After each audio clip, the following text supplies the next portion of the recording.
Bình với Anh Phương xúc tiết.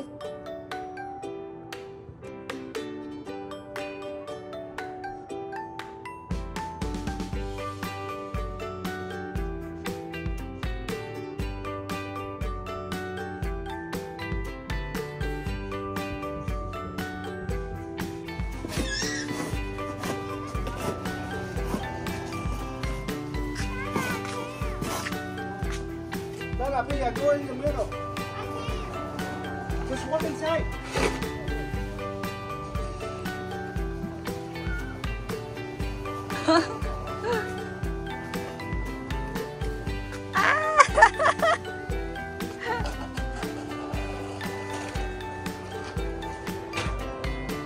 Hôm nay trời ấm ấm lại hả?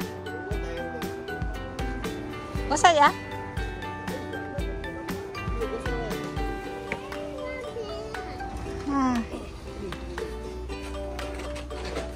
Sao vậy?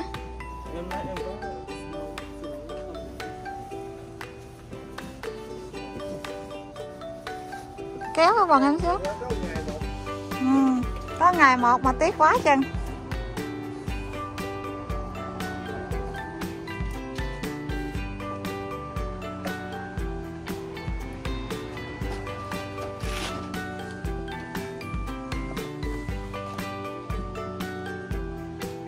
Nghĩ là sắp dọn đi mà không mua cái máy xúc tiết luôn.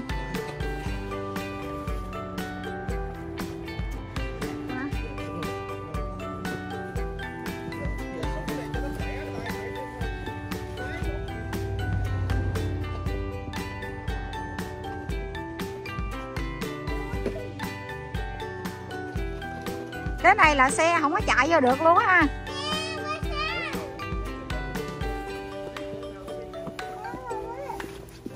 Wow, biết. Nè đứng đây nó nhìn mẹ nó.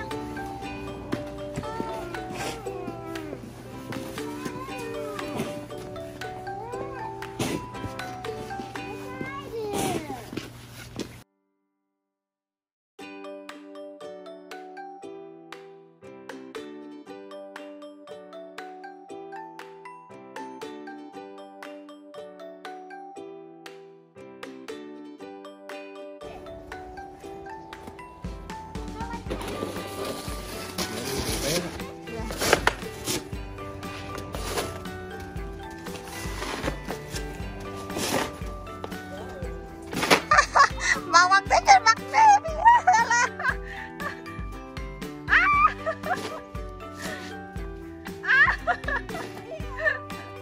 Ngồi lạnh nè.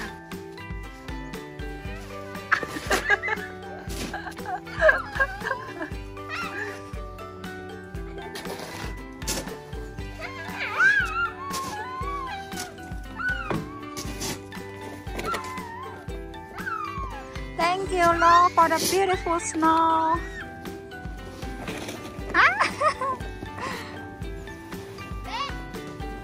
Wow.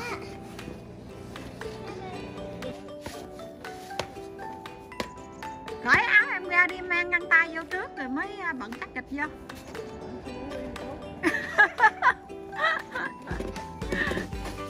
Cởi áo em ra, cởi chắc kịch á, bận cái găng tay vô trước rồi chắc kịch sát rồi thì nó không bị dính. Nay cả nhà mình đi ra rồi, ăn găng tay vô trước. Hai con không dám đâu, anh không lạnh nhưng mà con đó thì bác cái bên là nực rồi, tại vì làm còn hai ghệ này có làm gì đâu, quậy không.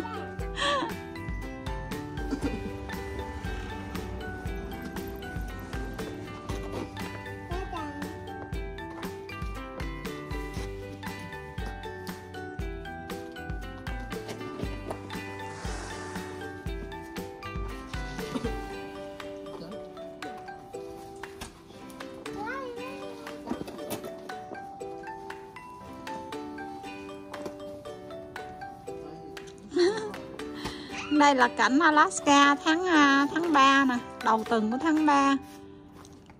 Được một trận bão tuyết cho nên quá chừng tuyết luôn. Đó xe mô rồi thôi, người ta vẫn chạy đi chơi bình thường.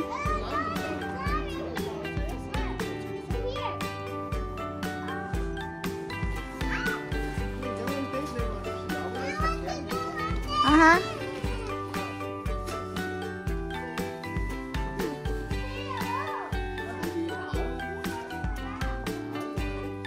Vậy hả? Ở trong xe luôn hả?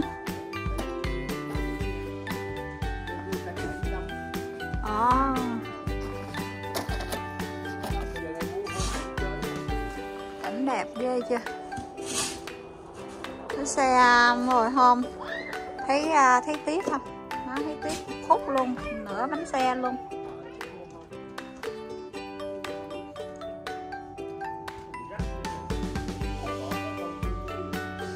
Còn không có chặt cái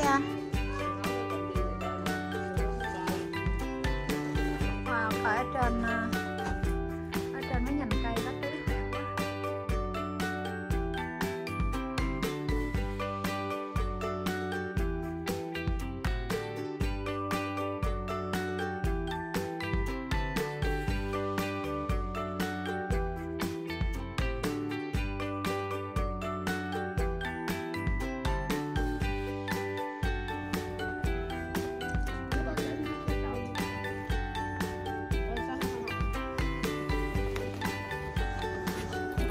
Tao là Pia.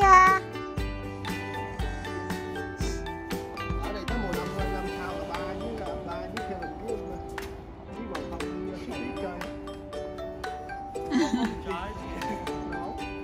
Còn không cầm cái chuỗi này nè đi xúc nó nhỏ nhỏ này nè.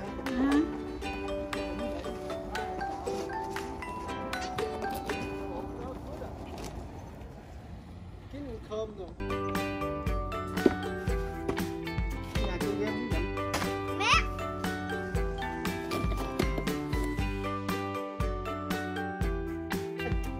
No, look at that kìa.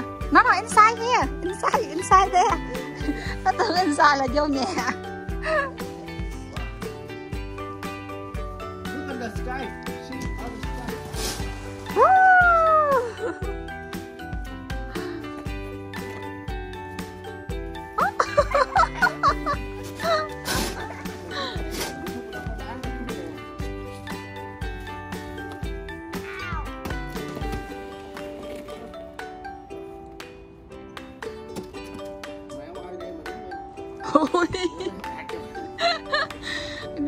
Có bầu đi vô không biết nổi không. Thôi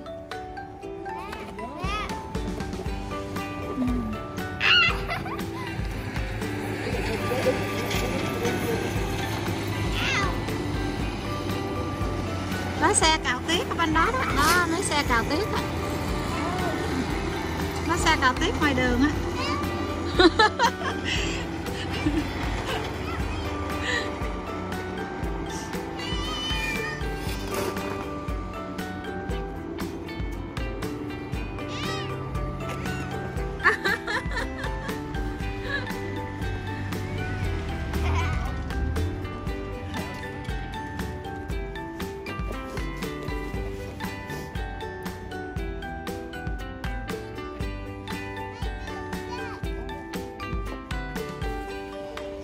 She got stuck.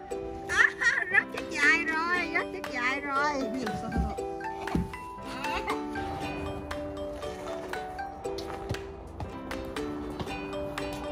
Wow, coi ba là giỏi chưa.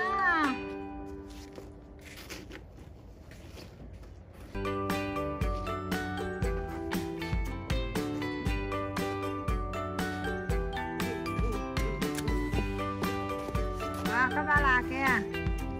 Wow, good job, Dallas.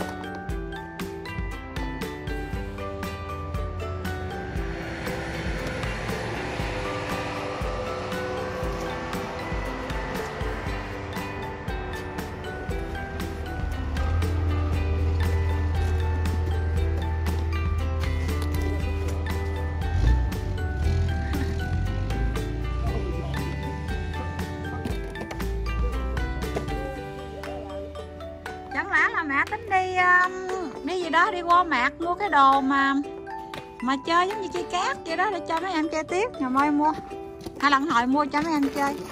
Nói em bring this Lego xuống ngoài so nó stack like snow.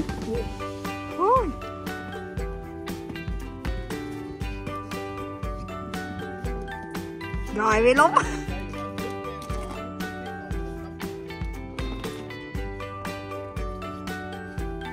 Ủa bộ hết cái đầu xúc rồi sao? Gì bữa nào mua nữa, tháng 3 rồi. Mua làm chi?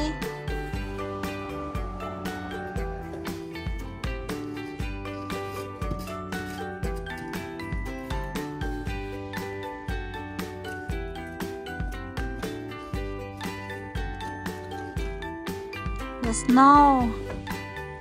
It's fun to play, but it's kind of cold too at the same time.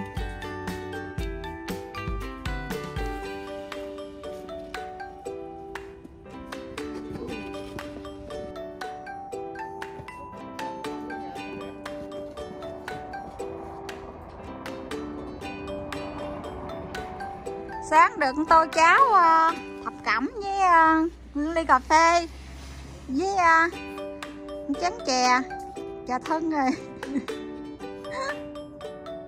Cái này vô là ăn được 2 tô cháo.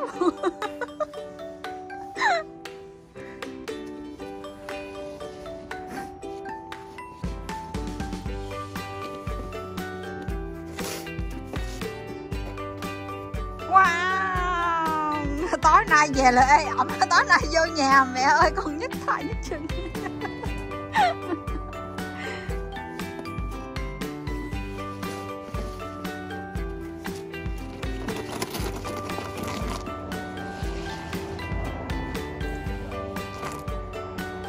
Trời, wow, quá coi.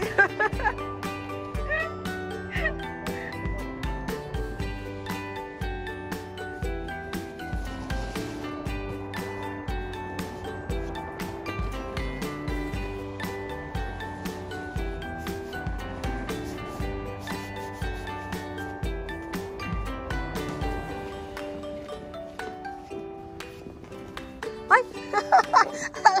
Là sẽ nó té.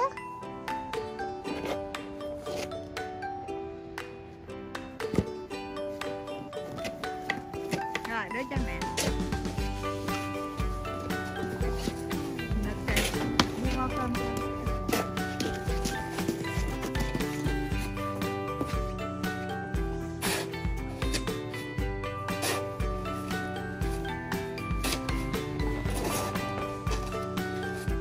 Cái hôm qua tuyết rơi quá chừng luôn. Đợi nay để quay phim rồi nhìn cho đã, một đống tuyết. Hôm qua vừa rơi vừa xúc thì nó lẹ hơn.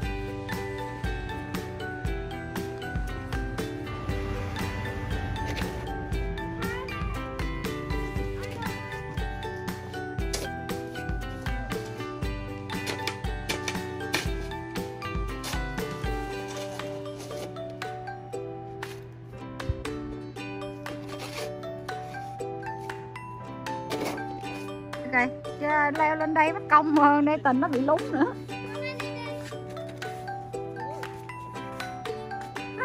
Phụ ba kìa, phụ ba.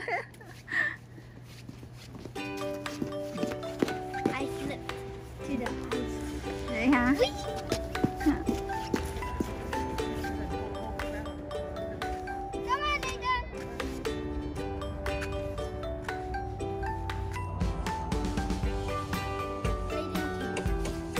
Nè nè, đó.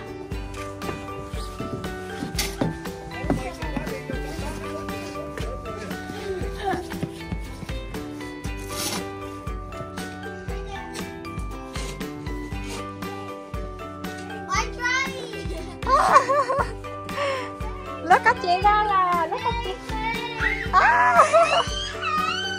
Wow, tên này tình kìa.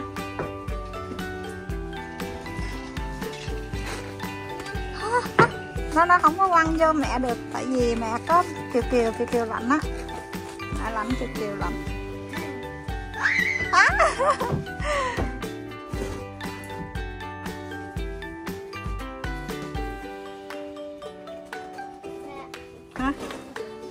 Hả? The ice.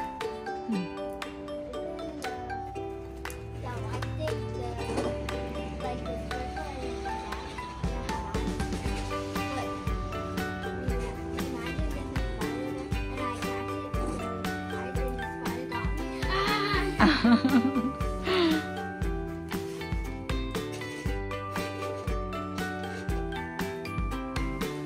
này tiếc là tới nửa người của Bella đó chứ. Rồi qua lúc các chị Bella đưa nè. Lấy tên lúc các chị Bella. Ba chị Bella làm chưa?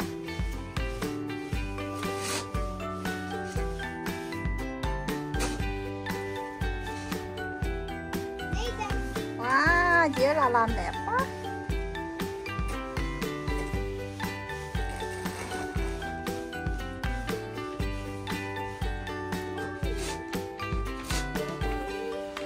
Hả gì con? Chị Bella làm angel. Làm hình angel trên snow.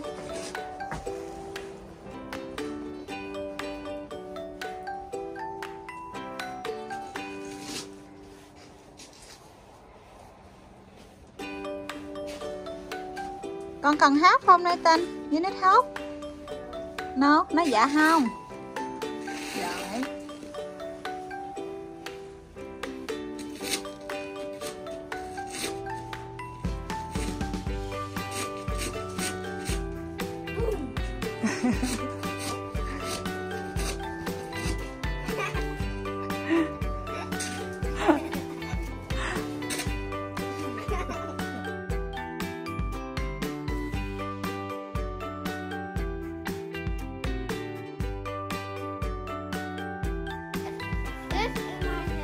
Yeah.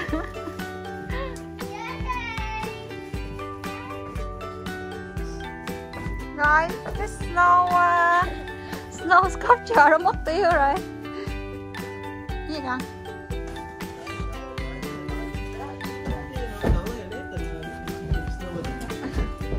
Đừng có đứng gần mẹ, tại mấy cái snow mẹ đi té.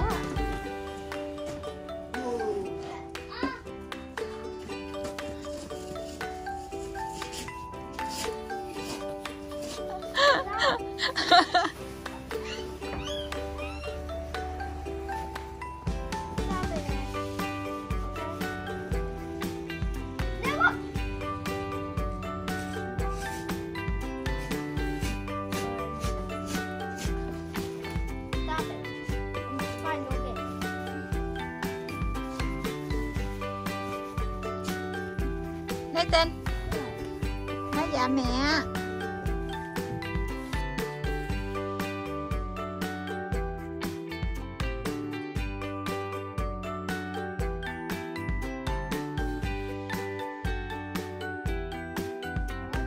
Nói Kevin đó đứng phụ bả suốt đừng đứng không.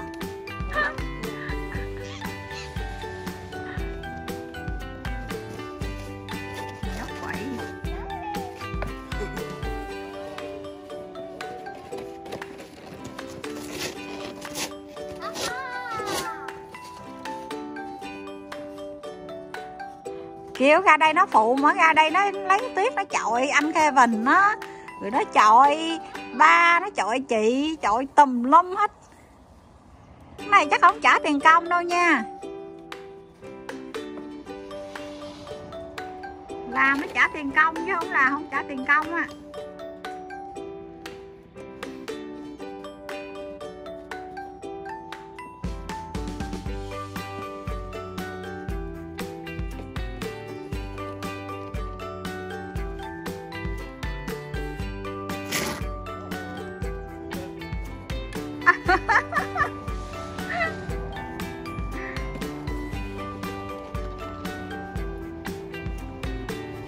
Bị tiếc đứng về không nổi.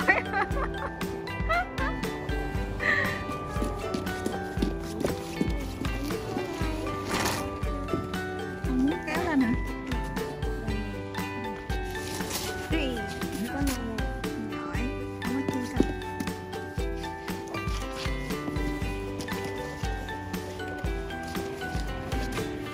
Ngon hồi tiếc nó vô người em con.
Wow, thấy đang có tiết, đang có gió rồi thổi cái tiết rớt xuống đẹp kìa.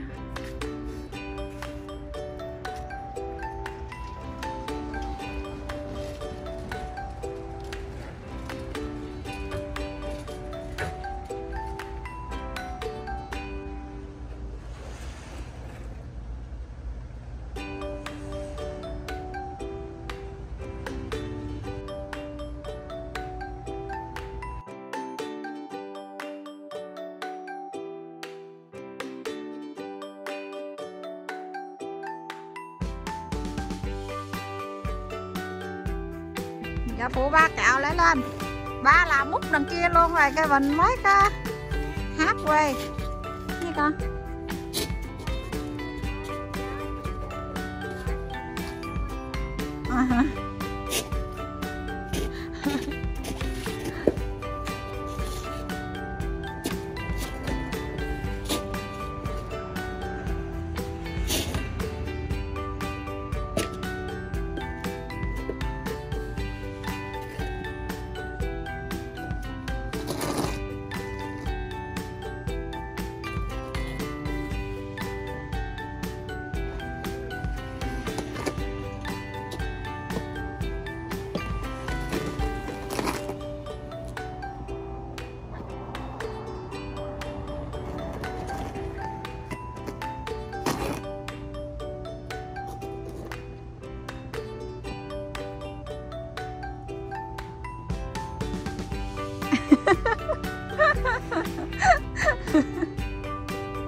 Đang mơ màng vậy thì anh kêu đừng quan sát cái giật mình.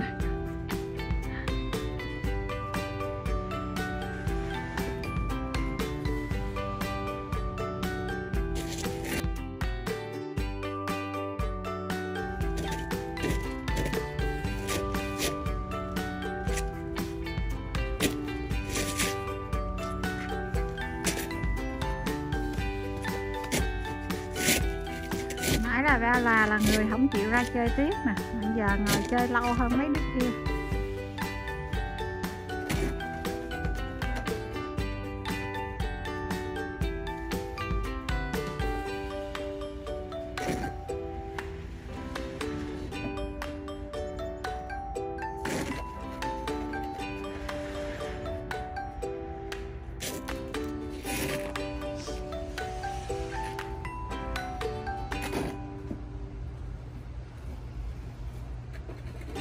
Tiếc là giờ trống lên còn cao hơn mấy người gần bằng chiếc xe, mấy xe nhỏ nhỏ.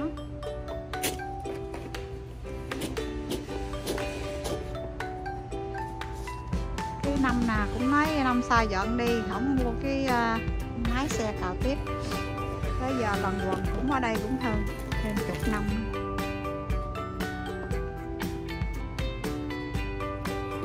Gì đó?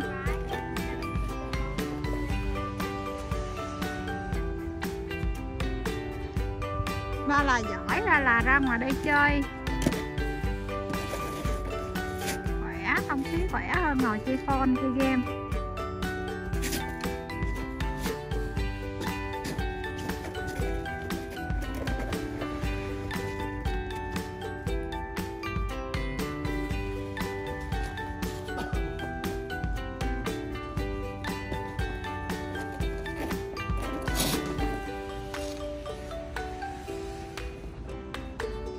Sao không ai đeo găng tay hết vậy ta?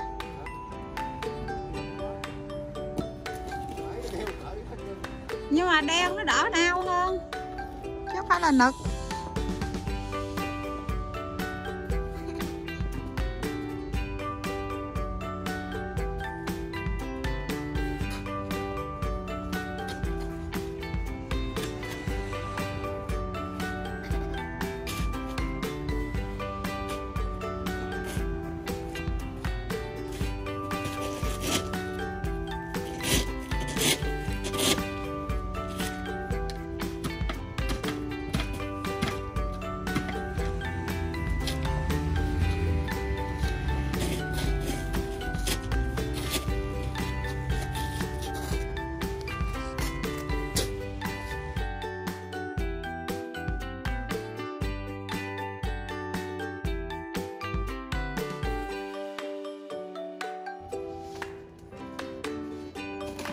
Rồi, ba là ngồi lên nha, anh Kevin hóc kìa.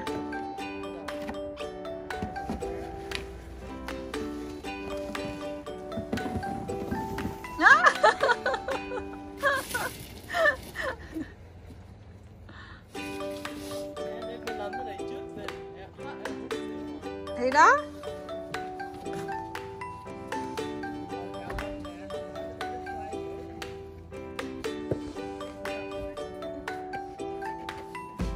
Rồi anh cái nữa kìa, anh Kevin ơi. Cái chân đó là quay của anh Kevin.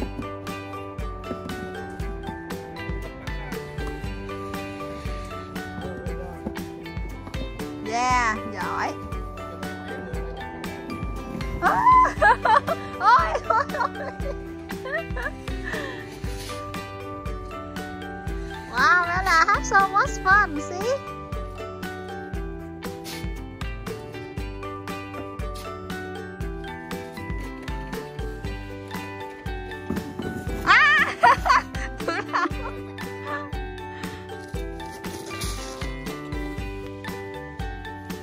Cái này mà chỉ cần một ngày 80 độ cái là tan sạch hết, còn gì hết.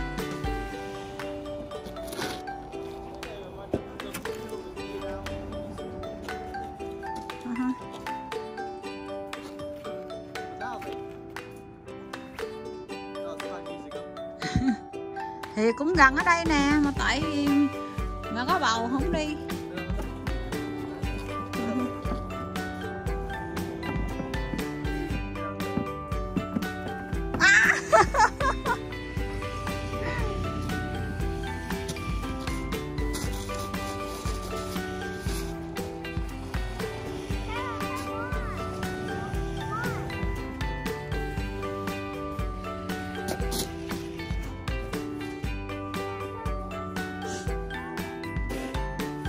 Rồi vậy họ lấy tuyết ở đó xúc để lên đây tuyết đó.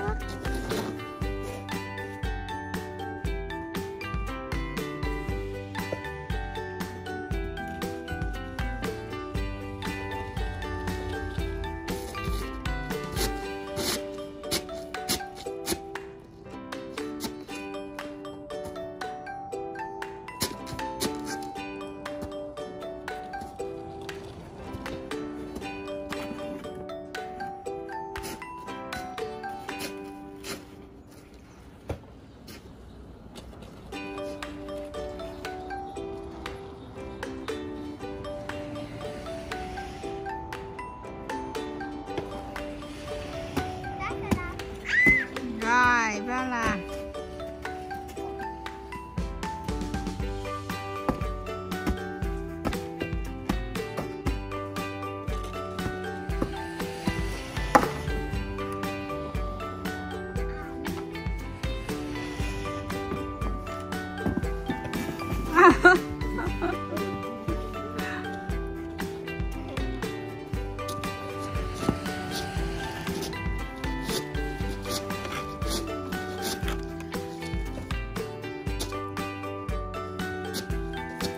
You want slide from here? Đấy, cầm nó xuống đây nè. This will work, try.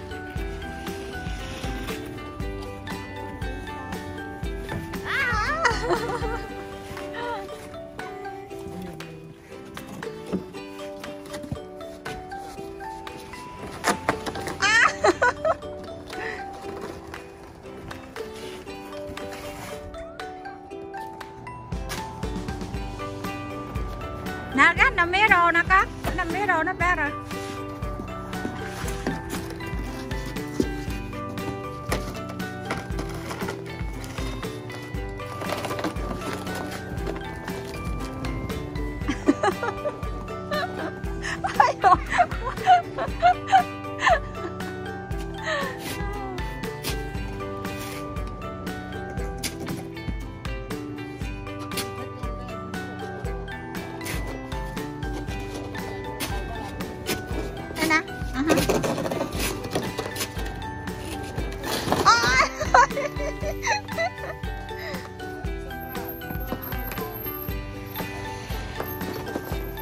Wow, Bella, see, you're good.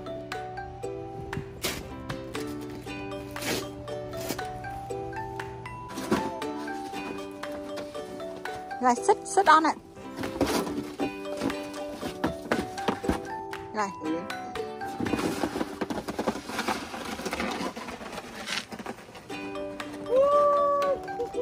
Oh, wow, you did it.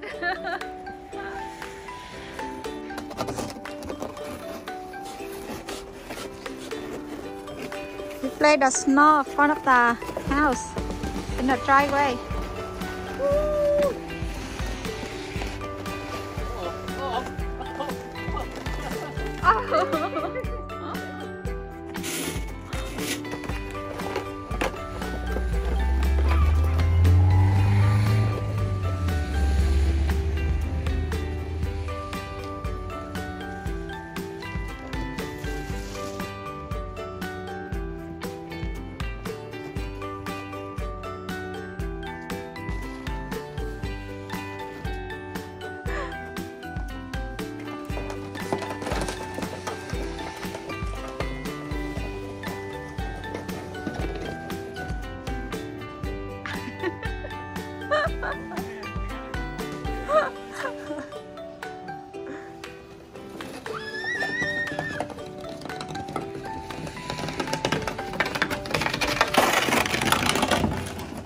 Này là phía sau nhà, là cái cửa phía sau. Cái bàn tiếp có mấy cây đẹp quá. Thấy cái chom liền, cái tàu nhảy đó. Em chiếc nặng quá, cái thủng xuống luôn.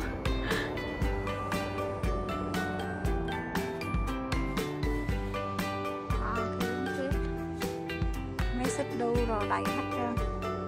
Vậy là tiếc cái bàn cũng rơi một ngày. Hôm qua cũng tới đâu ta, tới đùi luôn á.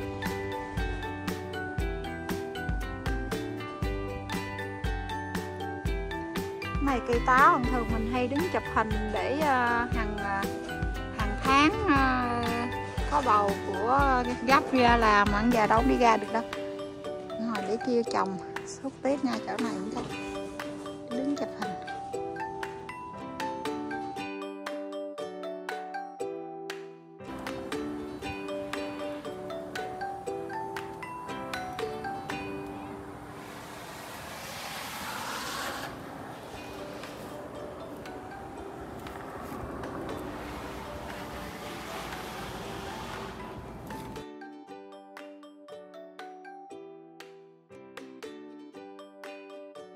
Đó, làm đẹp quá. Diện hồi ra chụp hình cho Gabriel là 6 tháng.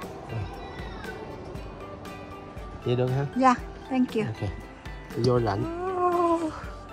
Vô lạnh tiếp. Ủa bên kia nó thủng một lỗ luôn.